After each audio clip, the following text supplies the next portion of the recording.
Hello, YouTube land. This is Brent and Son coming to you from Lexington, Kentucky, the Bluegrass State.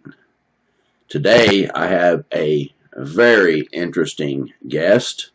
His name is Don Neal, and I want to let him give a bio on himself. And anyway, this guy's got some fascinating stories, and it's incredible the amount of information this guy has on the Bigfoot phenomenon. And maybe we'll touch on the Dogman stuff a little too. But anyway, I won't make you wait any longer. Let's go to our guest. All right, Don, if you would, could you give us a brief bio on yourself? All right. I'm 61-year-old. I live in Western Kentucky. And I'm 43 years now. I've been a licensed and ordained minister. And I pastor my own church that I'm the founder and president of. I'm an honorary Kentucky colonel, and back during the George Bush administration, I received from then former Secretary of State Colin Powell the flag and wings lapel pin for being ambassador of goodwill to the state of Kentucky. I'm also a storm chaser and a tornado chaser for the National Weather Service. And then my crazy hobby on the side is I'm a Bigfoot researcher. That's what I love to do. Wow, that's quite impressive. So you're an honorary Kentucky colonel from EKU colonels, or? No, an honorary Kentucky colonel. That's a special group that's award that's bestowed upon you as an honorary Kentuckian. Your name has to be turned in to Frankfurt to the government. The governor has to recognize you, and you get a degree that you're an honorary Kentucky colonel. Wow, that is so cool. And you have and Colin Powell. Can you tell me about that? Yeah, my name was turned in to Secretary of State Colin Powell for the work I had done on Indian reservations out in Oklahoma and in New Mexico through the state of Kentucky here. Started 7 or 8 different churches over the years, preached for, like I say, 43 years. And it was just an honorary award given to me. It's a flag and wings lapel pin, has the American flag with a set of wings out both sides, and they give those at the International Prayer Breakfast. I didn't get to attend, but they give those out to people as ambassadors of goodwill that do great things in the states that they're in. It's not handed out to that many people, so it's a great reward I was glad to receive. Wow, that's awesome, for sure. Incredible. Yes, sir. Now, when I heard you on the Night Callers radio, the reason I heard you is that I had a fan who lives in Cambodia. Wow. Who contacted me and said, "You got to have this guy on the show." So I thought, well, I guess I'll look him up and see what this is all about. And he sent me a link to the Nightcrawlers radio show, and I thought, wow, that's a fantastic interview. Where I guess you're a good talker for one because of the preaching. I think maybe you were just gifted to be a good talker too. And I think both. Yeah, I have the gift of gab. Yeah. My wife calls it bumping my gums. I bump my gums a lot. Anyway, that was a fascinating show, and you did such a good job on it. I appreciate you coming on and giving me an opportunity to share your story with the fans. And one of my favorite stories to start off with that you told was how you got interested in the whole Bigfoot subject to start with. If you would, please share that. All right. I always tell people that I got into this in 2 phases. When I was a young man, I think 13 years old, 1967 or so, I was just in the house one day. My dad had on the news. I'm sure he was watching the news. I wasn't. And they came across with the breaking news of a Bigfoot film, the Patterson-Gimlin film we know it as today. And I stood there and watched the TV just that moment, and they showed 3 or 4 views of the Patterson creature walking across the screen. I remember that really imprinted in my mind, and I thought, wow, that's amazing. But I was 13 years old, so, I had other things to do in life. So then who knew that years later, at the age of 17, at the age of 20, 1974, I was already been a minister since I was 17, and I was with a large organization, and yearly we had a ministerial convention up near Louisville, Kentucky. And so I went to it, and there was like hundreds and hundreds of ministers from all over the United States and even foreign countries. And we'd be there for a week and be in our ministerial convention, and we'd have a big dinner every year at the end of it. So, different ministers from different states and different walks of life. And we were all there in our suits and ties, that preachers wear. But there was one guy that was just the coolest guy you ever saw. He was like Clint Eastwood, of the modern era. And he was one of our missionaries that preached to the Indians out in Wyoming and Nevada and out in those states. And he was married to an Indian wife. He called her a squaw. That's what he called her. And, he would come in his buckskins, and he'd have his blue jeans and his cowboy boots, and he just stood out from everybody. And he wasn't doing it for a show. That's just what he wore. And he didn't change it to come to this convention. He just didn't care. He's not going to wear a suit and tie. So you got to get that in your mind. He was an impressionable figure to me already. And he was an outstanding hunter, and he was born in the wrong era. He was a modern day cowboy. Now here's what he would do. He would preach to the Indians on Sunday, and then he'd pack up his pack mules and he'd leave on Monday and stay gone all week in the mountains. He would hunt bear and elk and mule, and he'd get the hides and tan them, and he'd tin out in the wild. And then he'd come in on Saturday. He'd come back and he sold the pelts and the hides and lived off the meat. And that's what he done. He was a modern day cowboy. And he was an expert shot. Many stories were told about his shooting ability, and 500, 600, 700 yard shot was nothing to him. And that all goes into this story. So this particular ministers convention, when they assigned us tables, 6 or 7 ministers to a table, I got assigned to a seat with that man. His name was Johnny Thompson. I never forget it as long as I live. And I thought, how cool, because to a 20-year-old, it's like you're sitting next to Clint Eastwood. A real cowboy, Louis L'Amour, right out of the Louis L'Amour book. So, so I'm infatuated with him, and he sits down, and the guys say, hey, do you have any exciting stories? He always was telling about when he killed a bear, or, when he shot one bear and ran out of bullets, and he had to end up knifing it to killing it. And there was always these great stories. And he said, funny you should ask that, because I've got a great story to tell you guys, but you won't believe me. So I'm listening. I'm fixed on him. And he said that he had taken his pack mules and he was up in the mountains about 3 days, and he had found the perfect spot up on a mesa. He had his, I guess you call it, he had his pack mules and his tent up here on a high place, and he crawled down these rocks till he was about 300 feet above this real large meadow. 400 yards deep and maybe 400 yards wide, and anything would come out of that opening was a clear shot. And he had taken an animal or two every day down in that clearing. It was a perfect setup. And he said this about the 3rd or 4th day, nobody's around. He's not seen anybody for days. And he's sitting down those rocks, and he's been there for several hours, and he's getting comfortable. I remember him saying he was kind of getting warm from the sun and kind of dozing off, and he saw something move out at the far end of the field. It was large, out of his peripheral vision. And he said, my eyes looked at it, but my brain couldn't catch up, because I knew I was seeing something, but I couldn't believe it. And he said, what looked like at 400 yards, and I'm up about 300 feet high, it looked like a gorilla walked out of the woodline and was walking across that field. And he said, my mind was going, wait a minute, there's not a gorilla in Wyoming. There's not a gorilla. And he said it would stop and reach down and pick up these, some kind of, he couldn't see at that distance, but it'd pick up this grass and it would chew on the roots and then put the grass stalks down. Maybe it was wild onions. Maybe it was. And so he finally brought his scope up real easy, and he got it into his scope, and he said, whatever it is, I'm killing it. I'm going to kill it.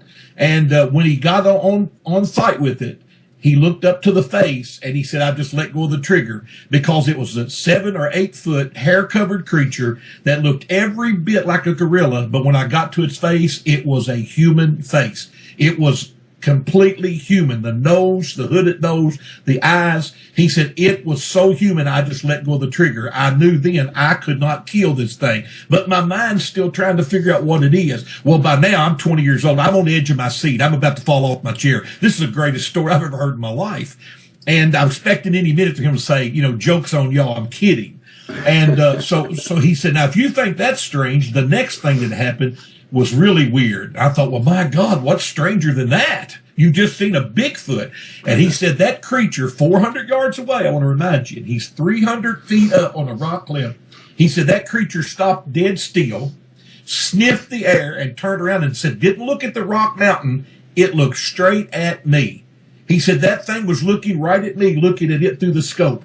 It knew I was there, and I cannot figure how it knew I was there. I was camouflaged. I was well hidden. and it knew I was there. He said, then it began to walk at a fast pace on across the field. Even though it was walking, it was taking great strides, and in no time, it was out of that field. And once it was gone, he still sat there for the longest time thinking, what did I just see? I remember asking him, I said, Johnny, what do you explain you saw? What do you think that was? He said it was nothing else but a Bigfoot. And that's the day I was sold. 1974, I was sold there was a Bigfoot. I believe this man as much as I believe anybody in the world, and he was as dead serious as he could be. Some of the ministers at the table, I remember, kind of snickered a little bit and said, now, come on now. And he was just straight faced and said, I'm telling you guys, that's the God's honest truth. And so years later, I guess about 20 years ago from now, is when I started really getting even more interested off of that story. And as I traveled all over the United States, I've been in 36 states and 3 foreign countries, and I would go and hold revivals. But during my time there, I would just ask people, do you ever see anything weird or unusual? Because I like that stuff. And I began to see a pattern over the last 20 years that if I was in New York speaking to a logger that went to the church, and I asked him that, and he said, well, one time we saw this 7-foot-tall, hair-covered creature out in the woods, and it scared a lot of us workers. When I'd be out west speaking to the Indians in New Mexico and Oklahoma, and ask them these stories, and they'd say the tall man of the mountains or the hairy man of the woods, and I started accumulating these stories. I'd go to Florida and spoke to a park ranger at the Ocala National Forest, a forest ranger, and he said, absolutely, we see them down here. We believe they're a real thing. And so I began to accumulate these things, and I began to think, there's really something to this. And so I've ended up through these last several years, I've been really into it since 2007, I would say almost full time, along with my ministry. I've interviewed 100 witnesses at least during this time, railroad train conductors, small airplane pilots, policemen, sheriffs, deputies, state police, men that were in military exercises on forts like Fort Campbell and Camp Lejeune. I spoke from the poorest person, Eastern Kentucky mountain folks that don't have a pot or a window. And I spoke to men that had great wealth of money and were on hunting expeditions and say that they saw Bigfoot. I found it from the people that had the least education to some of the wisest people I've ever met. And each and every person that has had an experience will tell you the same story about a 7 to 8 foot hair-covered creature. And these people were telling about, I believe, the same thing. And so that's when it gets interesting, when you find 100 witnesses from every state in the United States, with the exception of Hawaii, have had sightings of an alike creature that's the same. It starts 1 and 1 makes 2. I don't care what you do. Right. Yeah.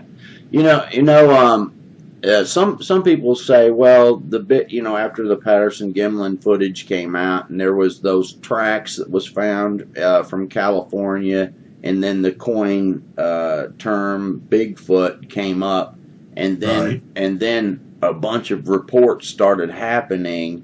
So some people surmise that after those tracks were found, and that in that film, and then the term Bigfoot, since the reports started pouring in after that, some people will try to say that this creature is a result of that being made public and national attention drawn to it.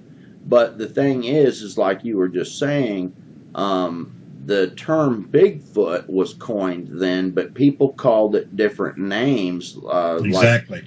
They called it Chicken Man sometimes down in Oklahoma, or the Ohio Grassman, or the Wild Man of Kentucky, or just different names like that. So the creature's always been seen, and even the Dogman genre, it just was called different things. So yeah, that's fascinating, and I really think that's a really interesting story. How that this man that you come across was a very unique kind of person to start with, and being a pastor too, because he was a pastor to the to the Indians. Indians, yeah. So he certainly wasn't the kind of person that would lie, especially at a No. pastor's convention. Right. And another thing about him that made him so unique is he knew all the different kind of animals. He was a woodsman, a cowboy, a marksman. I mean, he knew, he was a survivalist extreme, but he knew animals and he knew the shapes of different moose and elk and caribou and bear. And he was never confused that it was any of those things. It was a Bigfoot. Had he not seen the face, he would have left it at a gorilla. But when he saw the human face, he called it a Bigfoot. And interesting, I want to add to what you said. The term Bigfoot may have been coined about that time that the footprints were found, the Patterson-Gimlin. But I was speaking to you early. Every American Indian tribe that was in the boundaries of the United States of America before the settlers came here, every American Indian tribe, Choctaw, the Nez Perce, the Blackfeet, the Iroquois, the Cherokee, every American Indian tribe has stories in their history of the wild man of the mountains or the tall man of the woods or the hairy man. Every Indian tribe, they believe them as spiritual beings. Some of them, their stories that they traded, but the Bigfoot has been around since then. Daniel Boone, when he discovered Kentucky and wrote his tales of discovering Kentucky, wrote a unique story about he came into a face-to-face with what he called a Yahoo, an 8 or 9 foot giant that he killed. And so we believe today that he called the Yahoo was a Bigfoot. President Teddy Roosevelt had a story in his writings of a friend he knew that killed a Bigfoot. So they've been around for a long time, long before the Bigfoot was coined out in California. They've been here for many, many, many years. Right. Yeah. That's a fact. And the story where Daniel Boone killed one. There's been people try to find where he might have, what happened to that body. Wow. I don't know whatever's happened with that because I don't think anyone knows. But very interesting it's what is another thing that's quite fascinating that I've come to realize is that it doesn't matter what state you're in. Even if you live in a desert type area, there's still Sasquatch. Even the border patrol for our nation in areas that are real sandy and cactus and those weird kind of real thorn type bushes, they come across these creatures in desert type areas and isn't that amazing? Yeah, yes. It is. And so I think they're in every state. Everywhere where there's woods, there's or any kind of I don't even care if it's even woods, as long as there's a place that's out, where they can get away from people somewhat. They're going to be some Bigfoot. And a lot of people are mistaken that they're just near forest areas, or a lot of people first thought of Bigfoot was just in the American Northwest. I find many times, even today, that people are surprised. They say Bigfoot in Kentucky, they're out in California or Washington. But Bigfoot, as I said, there are documented reports of Bigfoot sightings in every state in the United States, with the exception of Hawaii. And then in several foreign countries, I believe the Bigfoot is the Yeti, is the orang pendek, is the different many names from all the countries are all different versions. What Australia has the Yowie. They're just all different versions of a Bigfoot type creature. And then even within the confines of the United States, we find that the creatures are Bigfoot related, but they're different in appearance. You go to North America, Washington and California, and even into Canada, you find the muscular built Bigfoot, usually 8 foot tall or taller, and they talk about their shoulders look like football pads. Their head and neck is into the shoulder, and they have some people say a 6-pack waist, and they're just, real athletic. Just their build is like Arnold Schwarzenegger. Then you go to Ohio Grassman, and the Ohio Grassman is more of a barrel-chested. It's as thick as the shoulders, and the waist is the same, and it's a big, bulky creature. Then you go to Florida, and there's the skunk ape. It's usually taller and skinnier. They're not usually fat creatures. Long, flowing hair. That would be an adaptation to the surroundings, I would say, and it stinks just ungodly. and its smell of all of them is said to be the most wicked. And then you come to Kentucky, we have a called the Beast of LBL. That's the land between the lakes area, which is a very large, almost travels the entire state north to south, and very wide area of steel woods, uncut timber from the Daniel Boone days. And the creatures there are said to have an elongated snout, and some people call them dog men. And they have pointy ears. And when you hear their description, it's almost like a werewolf or a wolf man type of explanation. And some people relate those to Bigfoot, though I sometimes think these may be two different creatures. So, but I think they're all maybe variations of a Bigfoot type creature. I think that's possible. Right. Yeah, you might be right. Now, I interviewed Vic Cundiff, and there's some that seem to have the complete dog kind of makeup with dog legs with the hocks and what have you. That there seems to be some type of creature also that looks almost exactly like a Sasquatch, except for it has an elongated nose, maybe due to some interbreeding or something. Who knows? But he calls that the Type 3, I think, and Type 3. He broke down 6 different types, but that's something that he coined those terms for all the reports he was getting on that particular topic. And, right. But I think it's great to have the variations, because if they were all the same, which would be pretty amazing too, but that would be a cookie cutter pattern. You know, I like that there's the difference. We have sightings of black-haired Bigfoot and brown or auburn hair. Red hair is quite popular in Bigfoot. Then you have the reports of gray-haired Bigfoot, and then white. And I recently got a report here in Kentucky, not 20 miles from where I'm sitting with you right now. Fisherman was in a boat fishing in one of the stripper pits. That's where the strip mines come in, and they strip coal. They don't tunnel down the ground. They strip the top of the ground off to get to the coal. When they're done, it leaves large pits dug in the ground. They fill those up with water and stock them with fish. And it makes Kentucky a haven for bass fishermen and catfishermen, because we've got these stripper pits.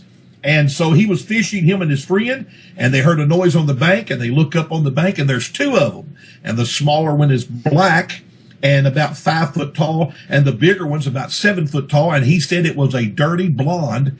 He was not 60 yards from him, and it looked like an old dirty mop, like a worn out mop, the hair from head to toe. And they stood up and walked away from the bank. It was a warm day in a hot summer, maybe 98 degrees. And we believe these creatures were getting some water, and they were so desperate to get water, they allowed these fishermen to get too close before they realized they needed to get away. So there's Dirty Blonde. I just took a report not 2 weeks ago of, we're still working on the report, but this will be, if we can just get some measurements, one of the tallest Bigfoot we've ever had recorded in the state of Kentucky.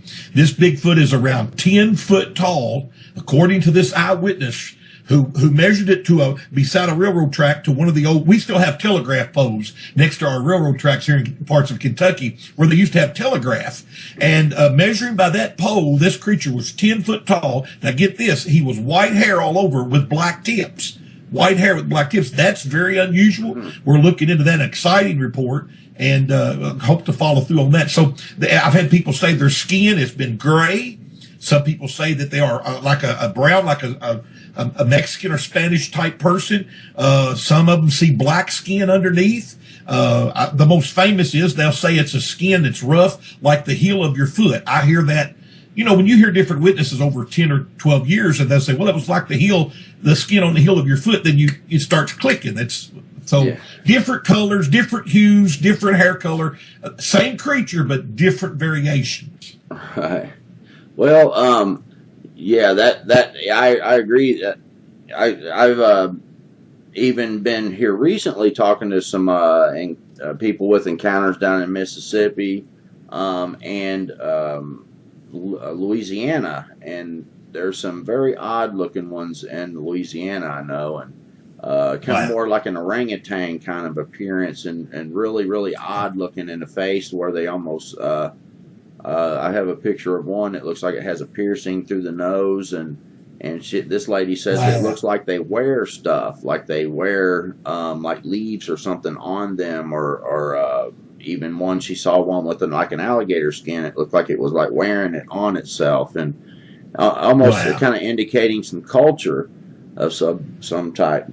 But let's can you come up with some of like the best stories that you've collected over the years? Let's talk about some of the encounters that people have told you about. Yeah, well, just recently, about 3 months ago, I guess it was, and I like when stories go together. I like when you're following one story, and another story takes place totally separate, and they join together.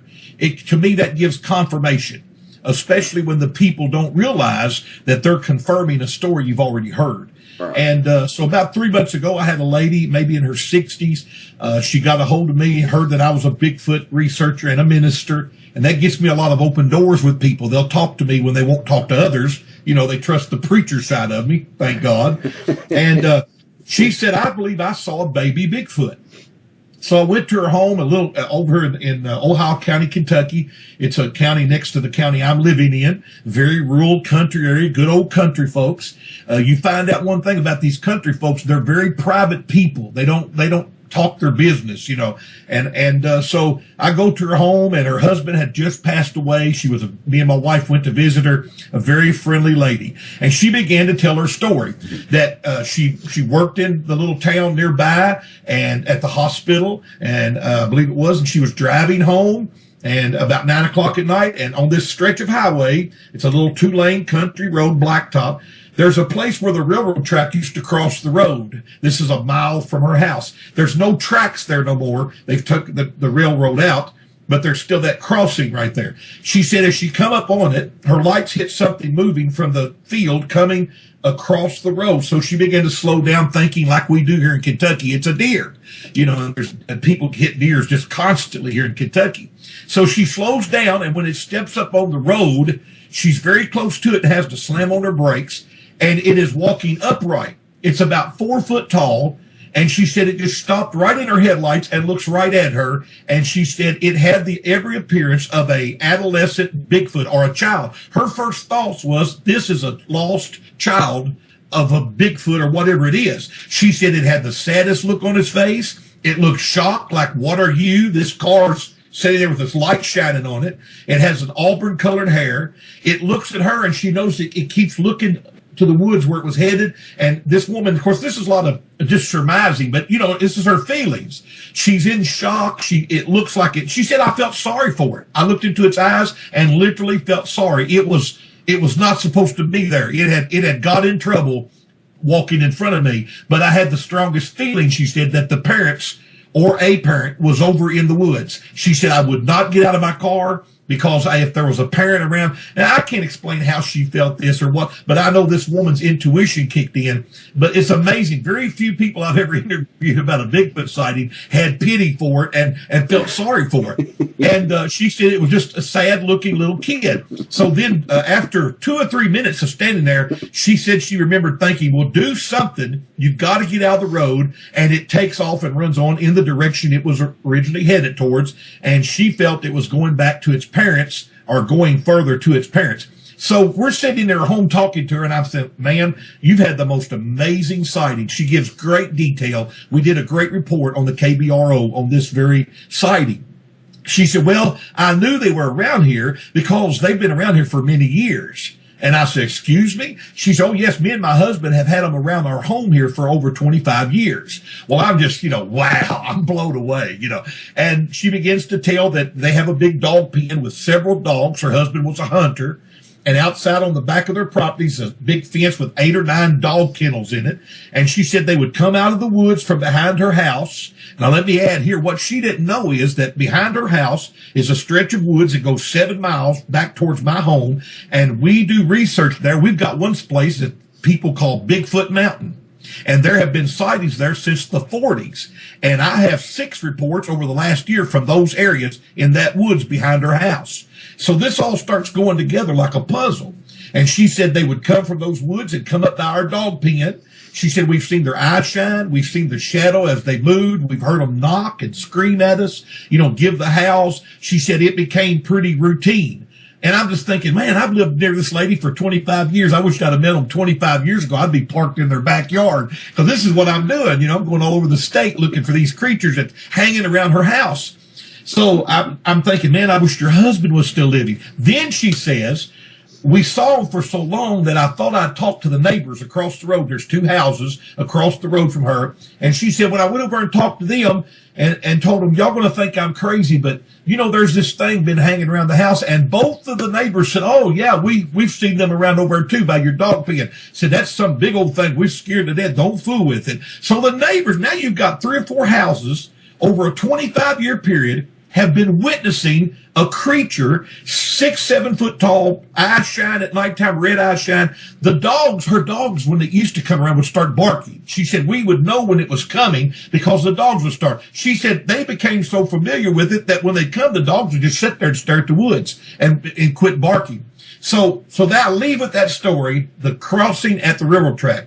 2 weeks later, we haven't even published her report yet. Charlie Raymond of the KBRO gets a call from a man who lives in Arizona, and he said, I used to live in Ohio County, Kentucky. Will you take a report? And Charlie said, sure. And the man shares a report, this is about to get connected, of his wife who saw one out on one of the interstates in our counties down here. It was standing on the side of the road, about an 8-foot tall hair-covered creature. It ran off on 2 legs. So we get her report. While they're talking, the man says, well, I can share one other interesting story with you. He said, I have a friend that saw a Bigfoot, and he names the road, little highway. Guess what? It's the highway. I just took the report from this woman. He said, my friend was coming out of this. I'm trying not to, he was coming out of Hartford, Kentucky, in Ohio County, headed for Centertown, Kentucky. I'm thinking, that's where I just was 2 weeks ago. The woman was coming from Hartford, headed to Centertown, where she lives. And the baby Bigfoot crossed the road. The man says, my friend saw Bigfoot cross the road there where the old railroad crossing used to be. Wow. Well, I'm just, see, the same exact spot, about 2 years earlier, he saw a full-grown 7-foot Bigfoot cross the road. Now, what are the odds he picked the same road in the same county that goes from both of the same towns at the very railroad crossing? And as a matter of fact, it's the only railroad crossing on that stretch of road. He saw a big one 2 years before. So now we're, is that a travel route? Have they used that for years? And I love when that goes together. So that's one of our recent reports. Now, also, I'll tell you another one. And anytime you want to speak, just shut me up because I get wound up and I go to preaching on Bigfoot here in a minute. We have a report. You'll hear me mention Ohio County, Kentucky a lot. Ohio County is one of the largest counties of the 120 counties in the state of Kentucky. Here in western Kentucky, it is one of the most undeveloped counties. In other words, there's still a lot of woods and a lot of strip mines. So there's a lot of area in Ohio County that's uninhabited. And it is a Bigfoot hotspot. I spend the most of my time in Ohio County. So we had a man, an old farmer man, and these are all unusual characters, and I love them. I never speak disrespectful, but I just tell the story how they are. These old people down here don't want you on their property. They're beware of strangers. They don't like city folks, and I love this old man. He said, I don't want nobody traipsing around on my property. And they'll shoot you. If they find you on their property down here, listen, these people will shoot you.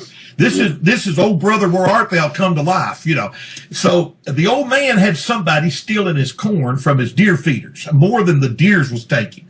So he sets up a trail camera. I can't explain to you why Bigfoot researchers all over America are setting out trail cameras and can't capture a Bigfoot. But guess what this old farmer did? He set up an old cheap Walmart trail camera and got 6 pictures of Bigfoot feeding at his deer feeder. And so a few people have been to the farmer's house, and there's this long story. I'll make it short, but I'm famous for making short stories long.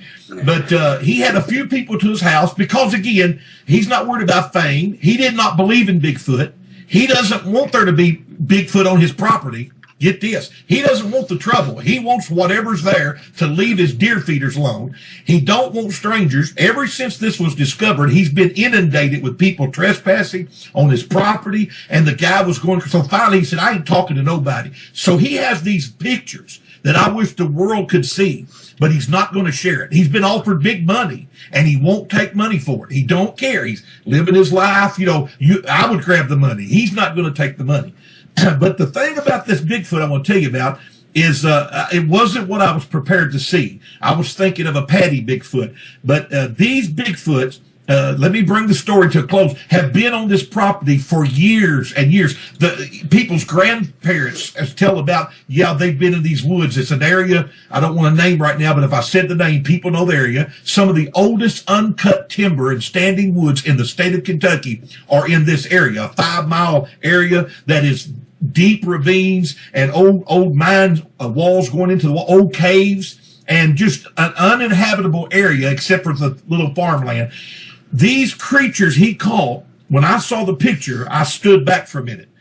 I want to see a Bigfoot. I have heard everything about a Bigfoot, but see one. Let me tell you, I have never seen one. I'm living for the day. I've heard them howl and screech and whistle and holler. I've had them push a tree down beside me in the woods when I was in the woods by myself with about 3 miles of any homes around me. I've found their hair. I've found footprints. I've found their crap, scat, dung, whatever you want to call it. Send it off to the university. Comes back unknown hominid. Every experience you can have, but I've never saw one. But if I ever do see one, I don't want to see one that's on this man's property. This creature, hair covered, looks like at least 7 foot tall. It's crouched, getting hands full of corn.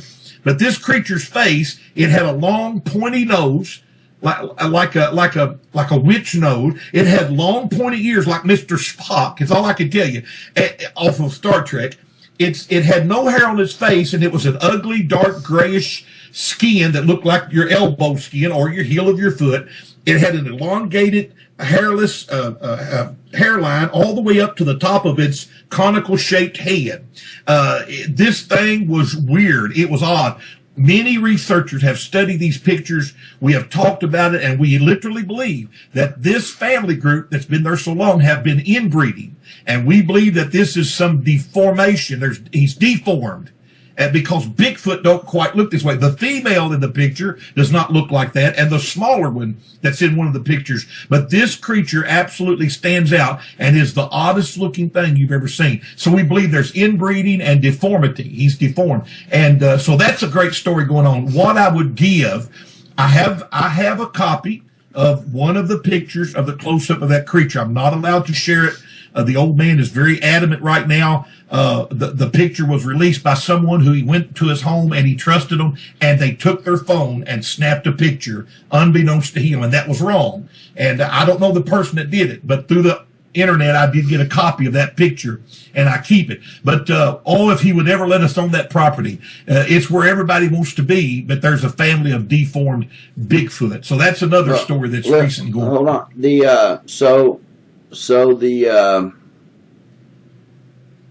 on. That is very interesting. See, I do paint. I make paintings. I paint pictures and stuff like that. So I may try to paint that. That's one of the things. I have a lot of subscribers that subscribe just for my artwork. Kind of, awesome. Maybe not just for that, but so this thing didn't have any hair on its face. None at all. Okay, and the skin was like regular. What color was the skin? It was a dark gray looking color, an ugly gray, wrinkledy skin, very wrinkledy. Under the eyes were several wrinkles, and above, along the brow line, and all the way up there was wrinkles.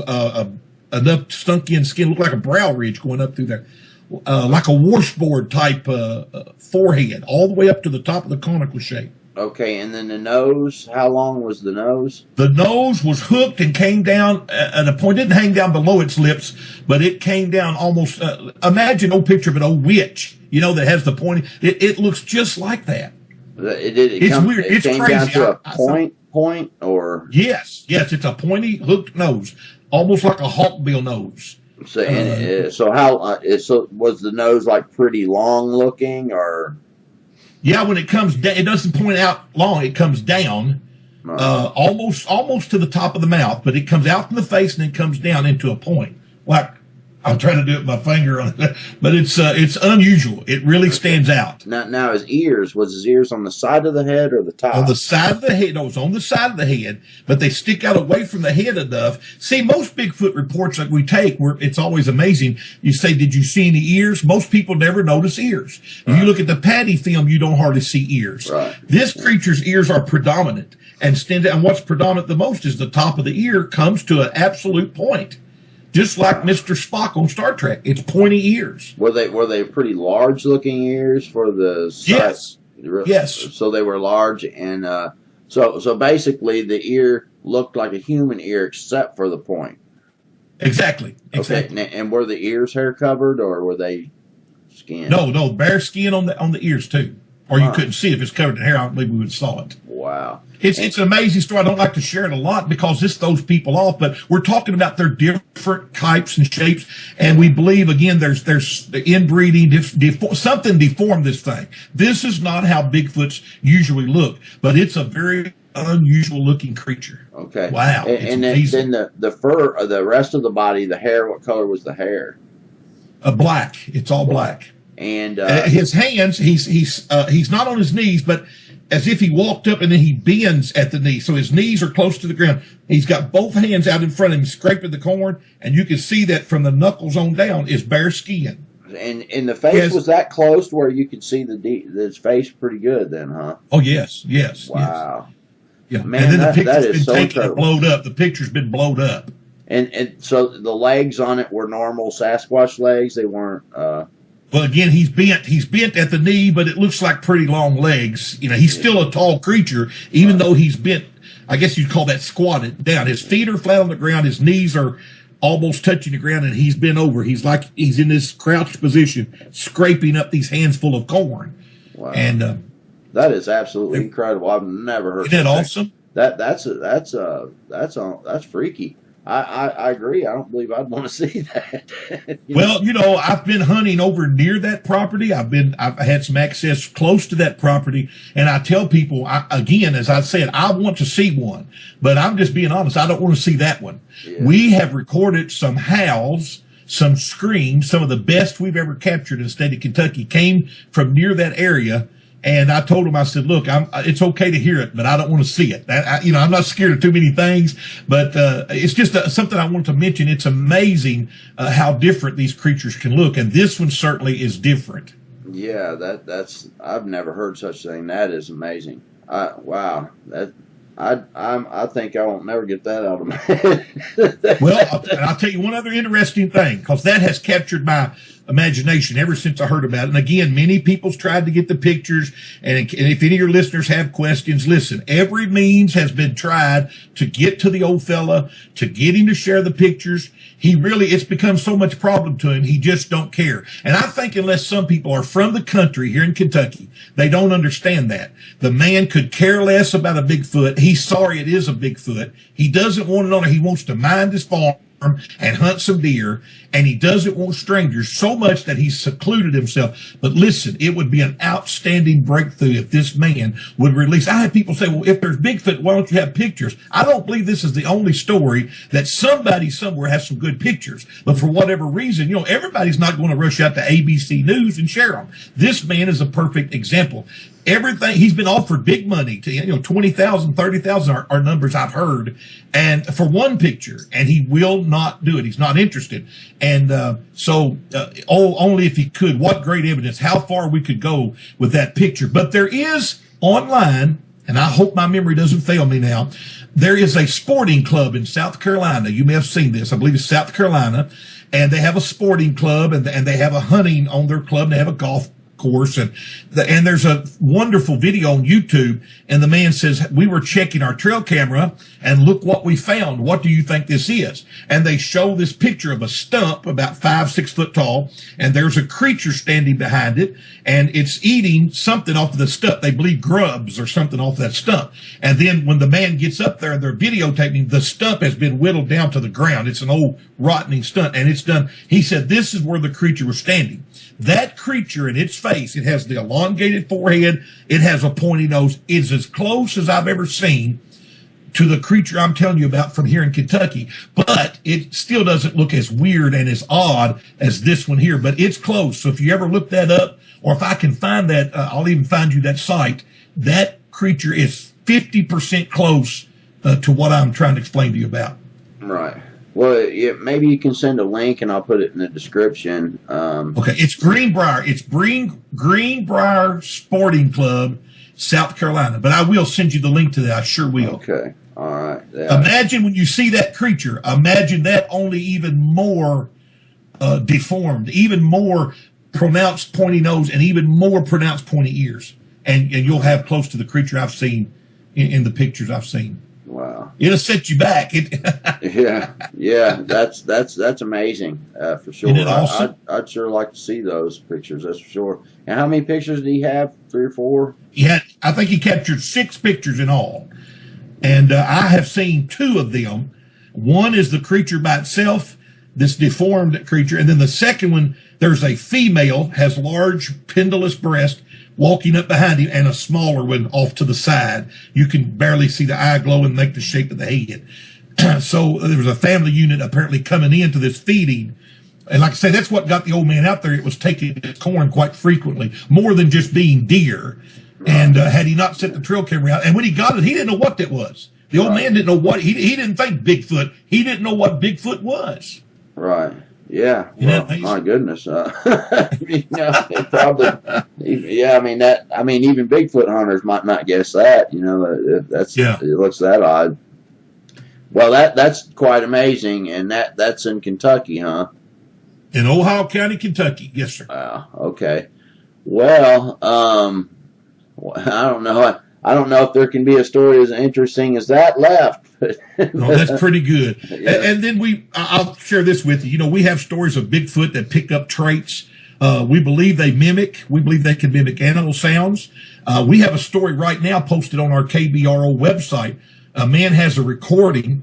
Let me add this. A man has a recording that sounds like in the woods, and he said he was having Bigfoot incidents, wood knocks and howls, and it sounded like the Bigfoot are going, hey, hey, hey. So that's amazing in itself, and we have, I believe Charlie has the recording on the KBRO site. Well, the report I just took in Ohio County that I was telling you about, where the couple sees an almost 10-foot tall Bigfoot, solid white with black tips on its hair. The amazing part of that story is he and his wife were Indian arrowhead hunting, which a lot of people do down in this area. There's a lot of Indian burial grounds here. And he and his wife were there, and she saw the small brown one first. She's telling her husband, I see some kind of a creature. And he's not paying much attention to his wife. And so finally he's looking to see where she's pointing. He never sees the brown one, and this big white one steps out in the woods between them and the creature she was seeing. This big white one steps out. He said, like, hey, who's out here bothering? Who's here? He said this guy stepped out almost 10 foot tall. And he said he's gigantic built. And he's like, what's going on here? So anyway, the story goes, his wife is scared. Then he sees the little brown one farther off. We believe it was maybe a child. It begins running back towards the white one. When it gets to him, they both walk back into the woods. So the man says the only way out is the way they came in. They walked in on the railroad tracks. Do you notice how railroad tracks keep coming into these stories? Yeah. So they walked in on the railroad tracks. So he tells his wife, honey, take my hand.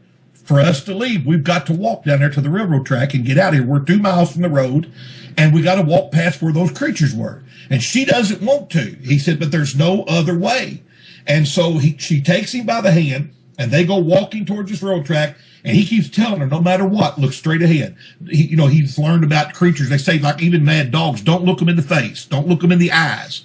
And so as they're walking along, this man swears to me. Now, I will say this man and woman are business owners. They own a business. Their name is very important to them, and their standing. These are not people just prior to tell you a story or prone to tell you a lie.